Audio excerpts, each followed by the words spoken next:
Well, I can definitively say that up to this point, in my opinion, and I haven't seen them all, it's my favorite HBO Max release so far. Tom and Jerry. Well, they did Tom and Jerry, you said was Dumpster Fire. not even worth it. Dumpster Fire. I'm going to count Wonder Woman as this year. Complete trash. It was trash. And then what was the other one? The Little Things. That was. So this is by far the best HBO Max has done.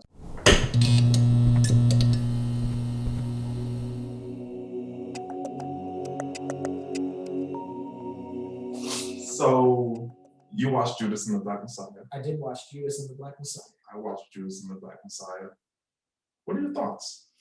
Overall. So overall, I'm just going to go with loved it.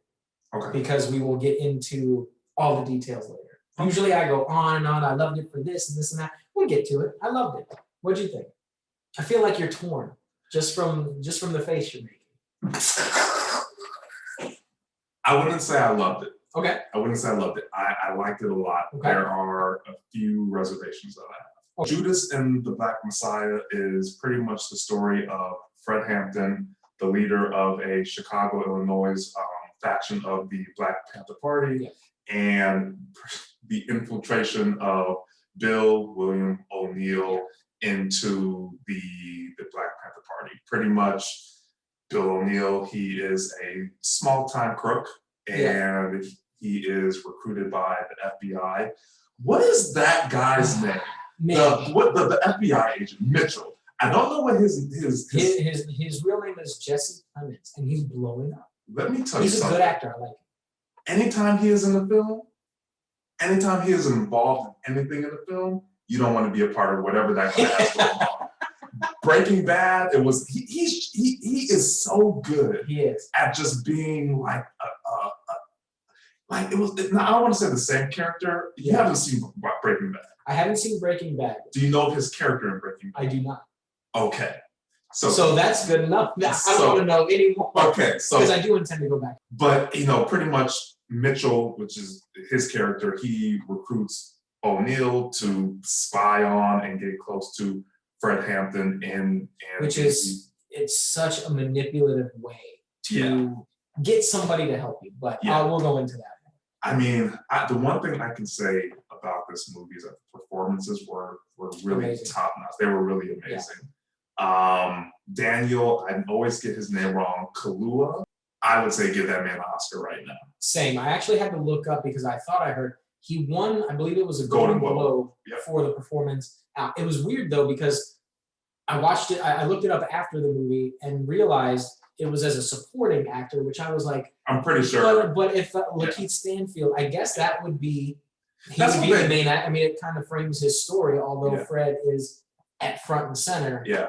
Well, that's one of the things that I like about the movie is that who's really the frame of reference for how the story is being told. It's a very good dynamic between Fred Hampton, kind of you seeing the story through his eyes, but then also seeing it through O'Neill's eyes. Yes, because at one point in the movie, I mean, he's actually taken out of the plot. He goes to jail, and that's where O'Neill's character, that's where he starts getting fleshed out, and you start to see him. And you never really, what I like about it is you never really know, like, is he buying into this stuff? Like, how, is he just acting right now, or is he really part of the Black Panther movie? Yeah. So that's one of the aspects of the storytelling. Yeah, I mean, and for people who don't know, this is based on a real story. And so I had already had a little bit of context between, what was going on. But I mean, the story is pretty straightforward. It's a simple story. It's a really simple story. We watch the rise of Fred Hampton and the FBI. They just have it out for him, right? Yeah. They see this man that's, uniting people. He created the Rainbow, was it the Rainbow Coalition? And I'll tell you, the most impressive thing for me is reading about it afterwards. He was only 21 when he was assassinated. Yes. So that blows my mind. You watch the movie, and I think the actor, he's got to be close to 30, if he's not 30. So I guess he's playing 20. I mean, you don't really have to stick to the age at that point. So I'm going to get to that. Yeah. Because perfect. That was kind of one of my issues. Okay, perfect. I'm going to touch on that at the end. But So let's transition here. What were your biggest standout moments in the movie? Biggest standout moments?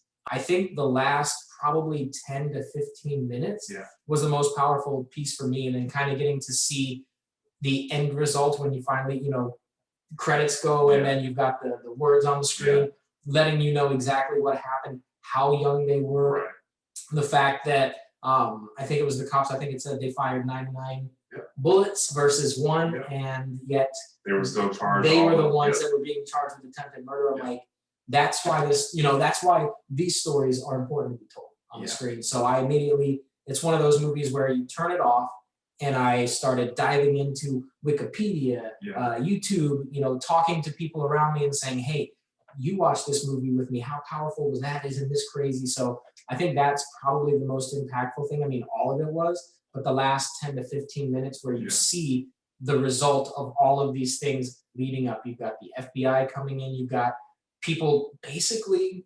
assassinating this guy in his sleep, and nothing becomes of it. Nobody has to pay for that later on. I saw the story and there's some repercussions, but basically you just kind of get away with it. The standout performance for me was Fred Hampton's fiance. She was amazing. That was probably the stand. For me, the movie doesn't work. It doesn't have the same emotional impact unless she really sells that role. Yeah. Because, when you really think about it, that's what the real stakes are for him as a character, right? Like, you think of, he can be out there saying all that stuff, but if you don't have anything that you're really fighting for personally, it's, you really don't have a dog in the fight, right? You can sit, but because he was, whether, and the cool thing is, so whenever I looked at some of the quotes and everything, they pull direct quotes from different speeches that he gave. So he was somebody that I feel he was genuinely ready to die for the cause and for the people. So I think, now that I think about it, the standout moment for me, if we're talking just a scene or a person, was where she's reading that poem to him. And that basically is the heart of the movie. You could have just had that scene and have it be 10 minutes and know exactly what that movie was about. So, and that's what I'm saying. Like that was, for me, that stood out because that really framed what he really had to lose, what he was fighting for, right? Like that. And he didn't even know at that time too, which is crazy powerful. Yeah. I think for me, some of the things that, I don't want to say bothered me, but that I kept thinking about, the characters in the movie, they were, in real time, they were really, really young.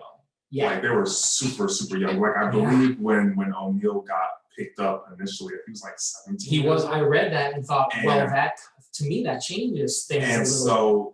So, the one thing that bothered me is I feel like it would have been much more impactful if you would have cast characters a little bit closer to those ages. Yeah. Like, think about the FBI picking up a 17-year-old and interrogating them and bringing them in, and then doing the same thing, but for someone who looks damn near 30, 35 years old. Yeah, and he doesn't look like he's close to 17. Well, I know actors can play with ages, but this is not the type of movie that felt like it didn't look like they were trying to portray them as that young.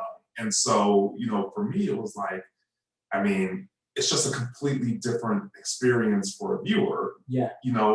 And to me, I think it would have made the plot stronger because, I mean, yes, he was a magnificent leader and speaker, but think about the impact if you could have seen that kind of person represented as a youth. Like, it doesn't matter. You don't have to be old and worldly. Like, you could be a leader at 21. You could also be easily manipulated. If you're an FBI member, wow, they took this 17-year-old and manipulated him and engraved everything. So and then even the character who played Fred, the actor that played Fred Hampton, he's older, and Fred Hampton was young. He was that's what I'm saying. Like, think about what they were able to do at that young of an age, right? Think about the FBI assassinating someone in their early 20s, right? Like, they were that scared of the wife was 19. Yes, they were that scared of they weren't even men yet. Yeah, that's right. intense. Like,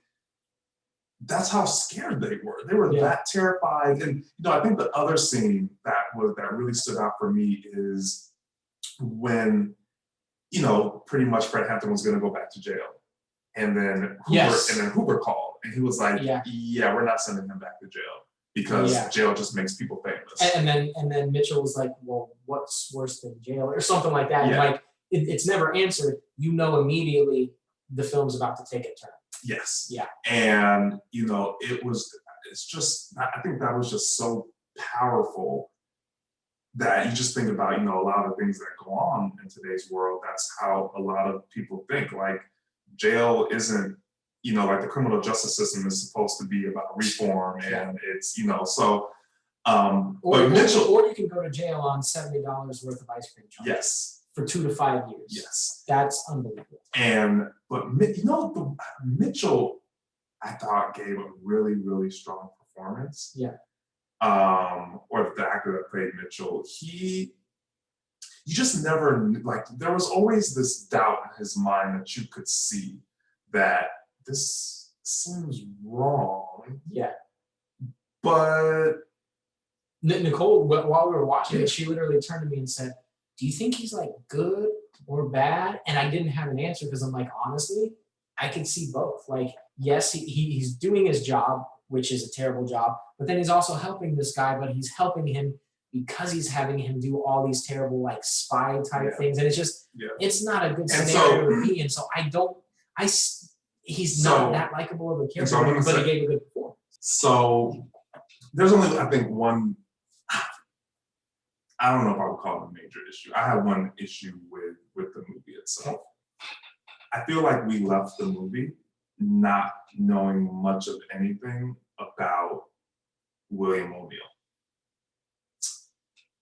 Yeah, and I think the most I learned about him was in the last scene, which wasn't even the last scene, the last interview piece that they did, where it was the actual person. I could see that. Because for me, it was like, okay, so they picked up this kid. This 30-year-old man. Yeah. They picked up a kid off the street. Yeah. And they converted him to, he's now spying on Fred Hampton. Completely manipulating a 17-year-old, saying you work for us or you go to jail. Sorry, 17-year-old. That's all we really know about him. Yeah. And it's like, well, like, because the whole time I'm thinking to myself, like, does he think that what he's doing is wrong? Does he think he's doing the right thing? Yeah. Like, sometimes you watch him and it looks like he really believes in what's going on, but then you see him cut back, he's with the FBI agent. So I never really got a good sense. And and that might have been what they were going for. Because here's why I say that. I always say that because before he committed suicide, he had always claimed he didn't deny anything, but he kind of always has that attitude of, well, you weren't there and like you don't know what I had to go through and things like that. So it wasn't a lack of remorse, but it was always just one of those things where it's like you don't, like, he claims he never even poisoned them, even though obviously he probably did. FBI said he did. They found it in the body. Well, they skipped over that. Right, they didn't show. Of course, I had to read about it. I had to look at it later. They didn't show him actually put anything. Of course, in his water, so that's kind of open ended. Yeah, I don't know, because he said I didn't have in real life. He said I didn't have to put it in. He was a heavy sleeper anyway, so it's like I don't know if the director is going for that, or maybe they felt like, well, they don't know one way or the other, so we're just gonna go with our version of it. But I don't know. But I do agree. I can see that because you don't even know. Like, what's he doing in his off time? Like, is it interfering with his real life? Because he would just meet Mitchell in broad daylight at a dinner, so like he didn't even seem like. I feel like we could get an another movie just based off of his life. Yeah, that would just tell the perspective of what did he have going on. Because you're right.